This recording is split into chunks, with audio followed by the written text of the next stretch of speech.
I'm going to turn it over to the Chief to provide an update and some of the details based on the limited amount of information that we have thus far this morning, and then I will provide some comments myself. Chief? My name is Brian O'Hara, B-R-I-A-N, O''H-A-R-A. I am the Minneapolis Police Chief.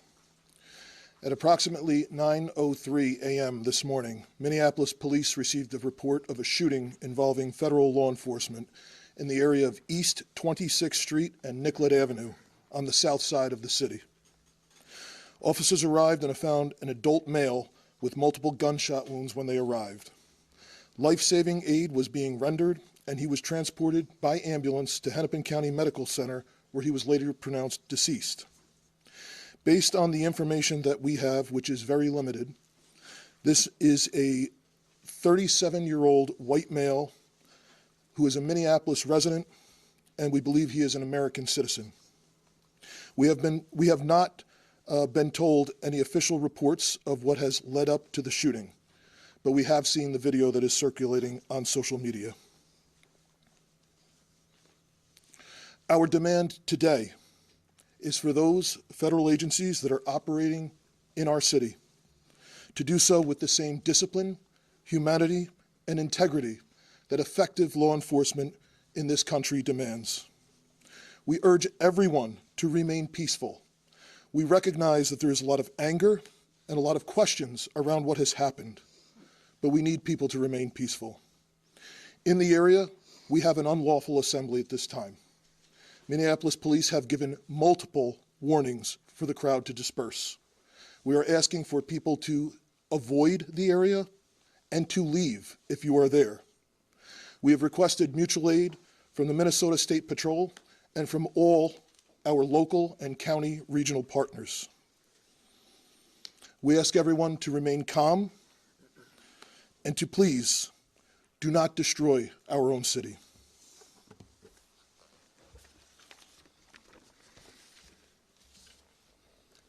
I just saw a video of more than 6 masked agents pummeling one of our constituents and shooting him to death. How many more residents, how many more Americans need to die or get badly hurt for this operation to end?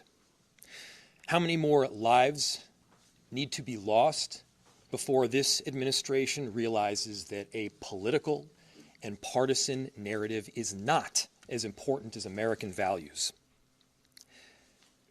How many times must local and national leaders must plead with you, Donald Trump, to end this operation and recognize that this is not creating safety in our city? As you'll hear from Director Sayer in just a second, we have seen these kinds of operations in other places, in other countries, but not here in America. Not in a way where a great American city is being invaded by its own federal government. I'm done being told that our community members are responsible for the vitriol in our streets. I'm done being told that our local elected officials are solely responsible for turning down the temperature. Just yesterday, we saw 15,000 people peacefully protesting in the streets, speaking out, standing up for their neighbors. Not a single broken window, not a single injury.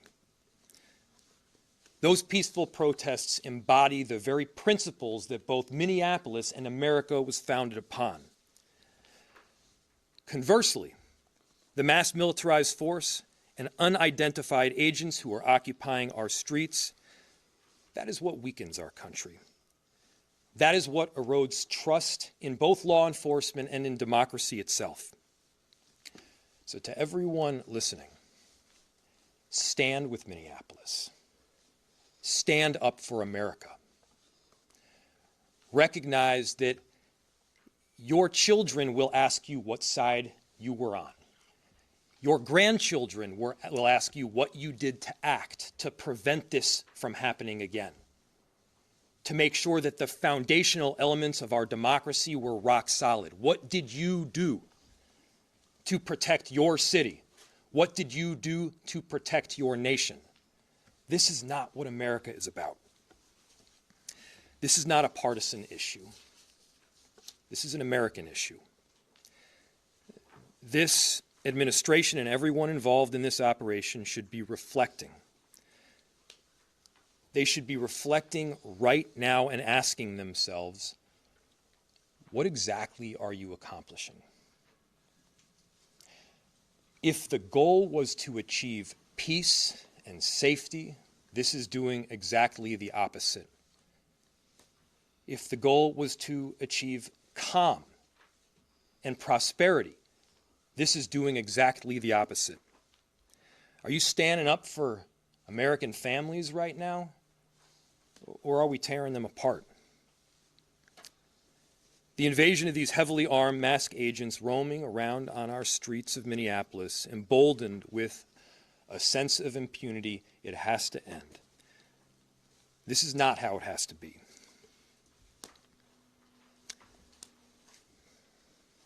So, to President Trump,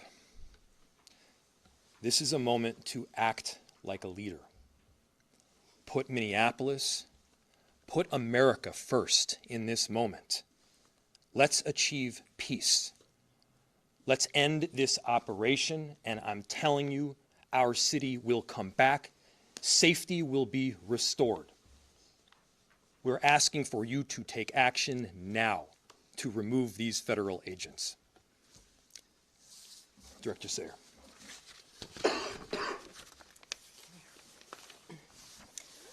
My name is Rachel Sayer, and I am the Director of the Emergency Management Department for the City of Minneapolis. I took this job to keep us safe because I live here, and this is my community. We are doing everything we can to mitigate the impacts of this terrible situation. The city's Emergency Operations Center continues to be activated, as it has throughout the surge in federal agents over the last few weeks. We are tracking impacts and coordinating the city's response to this situation, which is having profound repercussions in our community. I can't underscore enough how much Operation Metro Surge is impacting our city. Families with loved ones detained and those who are afraid to be in public lest they become targets need help accessing the most basic necessities like food, housing, and rides to school. Businesses are shuttering and our local economy is severely impacted, which means families are suffering, just as we were rounding a corner in our recovery. Many of our Minneapolis residents, my neighbors, my friends, my community members, are ceasing participation in public life, afraid to even go to the doctor. In response, the city enterprise continues to utilize our entire emergency apparatus. That means staff across departments, often around the clock, are putting their regular jobs on hold in order to respond to the impacts of Metro Surge. I want everyone to know there are numerous resources available to community members right now. We have mental health help available. We have food assistance, housing and rental assistance, legal help. We are sharing information about what to do if you are exposed to tear gas, pepper spray, or other chemical agents, and the state AGs and ACLU are collecting reports of rights violations. You can access these resources on the city's virtual resource center at minneapolismn.gov/ICE. Please share this information with your neighbors. We have help and we want you to be able to access that. My background is in international humanitarian response in conflict zones, in Yemen, Haiti, Syria, Iraq, and Ukraine. What I've seen here is what I've seen there. A powerful entity violently and intentionally terrorizing people, making them afraid to go outside so they can't earn a living, so that kids are forced out of school. This has a lasting generational impact. People can't plan a single day of their lives because they don't know who is around the corner and if their family member or neighbor is about to be taken away. In these times, you see both the best and the worst. The worst is the terror and the feeling of helplessness. The best is will continue to be our community's response. The way we are showing up for each other, that is in the absolute worst of times. We're showing up for each other in the absolute worst of times. I'll turn it back to the mayor. Thank you. We'll open it to questions. We are seeing an incredible volatile situation unfolding right now around that scene. Is there any communication right now between local and federal law enforcement or cooperation, or where do those efforts stand to try to calm what's going on down there right now? I'll turn it to the chief to answer. So the question was, there is an incredibly volatile scene in South Minneapolis right now, and the extent of communication with law enforcement agencies. We have established a command post that is led by Minneapolis Police, and there are representatives from all of the regional, local, county, and state organizations. We have had communication with Homeland Security, but they have not been able to provide us any specific details around the incident itself. We are responsible for ensuring the safety of people on the streets of our city, and we are doing everything that we can to maintain the peace right now, led by Minneapolis Police, but with the help of the Minnesota State Patrol, Hennepin and Ramsey County Sheriffs. Several suburban towns are in the city helping us with 911 calls. We have done an emergency recall of all sworn personnel back to duty. And we are working with the fire department right now to ensure that 2 small fires that were started in the area are safely extinguished. But again, we need everyone to avoid the area if possible, and the people who are in the area, we understand your frustrations. This is not sustainable. But we need people to leave the area at this time. Is the National Guard involved? We have communicated with the National Guard. They have been on standby for several days, and we have ensured the National Guard, as well as all of the local law enforcement partners, are aware of the situation. Chief Mayor, if I can ask you, this is a statement from Tricia McLaughlin, spokesperson for DHS. She said in her statement, an individual approached U.S. Border Patrol officers with a 9mm semi-automatic handgun, seen here. They showed a picture of it. The officers attempted to disarm the suspect, but the armed suspect violently resisted. More details on the armed struggle are forthcoming. Fearing for his life and the lives and safety of fellow officers, an agent fired defensive shots. Medics on the scene immediately delivered medical aid. Is that what happened? So Minneapolis Police, the question was, you read a statement from DHS saying that a weapon was presented and there was attempts to disarm the person. Again, like I stated earlier, Minneapolis Police, as well as our supervisors, our watch commander, responded to the scene. We were not provided any public safety statement around the incident, what happened. We have since seen a video that is circulating online, like thousands of other people have at this time.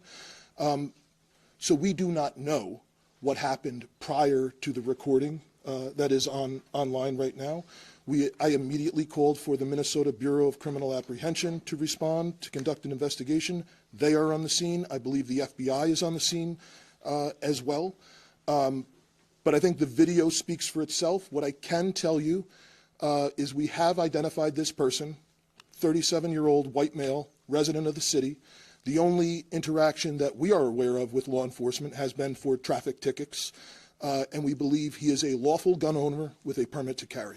Chief, can you clarify, was MPD cut out of this investigation? Has the BCA been cut out like we've seen from the 2 previous shootings? The question was, has MPD been cut out of the investigation, and has the BCA been cut out?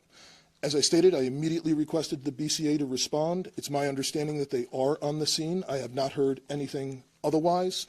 There was initially some information was relayed to me over the radio that our officers were told that they were either not needed or could leave, and I gave a direct order to ensure that Minneapolis Police maintain the scene, as well as other state and local law enforcement. Can you talk about the discrepancy? Do you know whether it was multiple officers involved in the shooting or one officer, and do you know their whereabouts? Are they in custody at all or still on the scene? So the question was is there multiple officers involved in the shooting? That is the preliminary information. That is our understanding, that it was more than one law enforcement officer involved in the discharge. And again, There is public video that shows several law enforcement officers in a scuffle with someone. Can you talk about the discrepancy? Initial reports said that the victim here was 51 years old. The information that you have, where's that from? So the question was, the initial reports said the victim was 51. The information that I have is we sent Minneapolis police officers to the hospital with the individual who was shot, and they have since identified that person. Two more questions. Do you have a name of the individual who was shot? I do, and I'm not releasing it. Are you able to talk, have you been able to talk with top ICE and Border Patrol officials to ask them to please be in on this, or have you talked to them, or have you been rejected? The question was, have we talked with federal law enforcement to be in on this? We have had conversations with Homeland Security Investigations this morning. We are told they do not have any information to share at this time, but we will attempt to maintain those communications going forward. Do you believe that? Do you believe that they have no information to share at this time? The question was, do I believe that they have no information to share at this time? I don't know if the individual that we were in contact with would or not. This is a Saturday morning, and just like it was for us, it was a scramble to do an emergency recall and to get people to the scene. All right, thank you guys. We'll have more information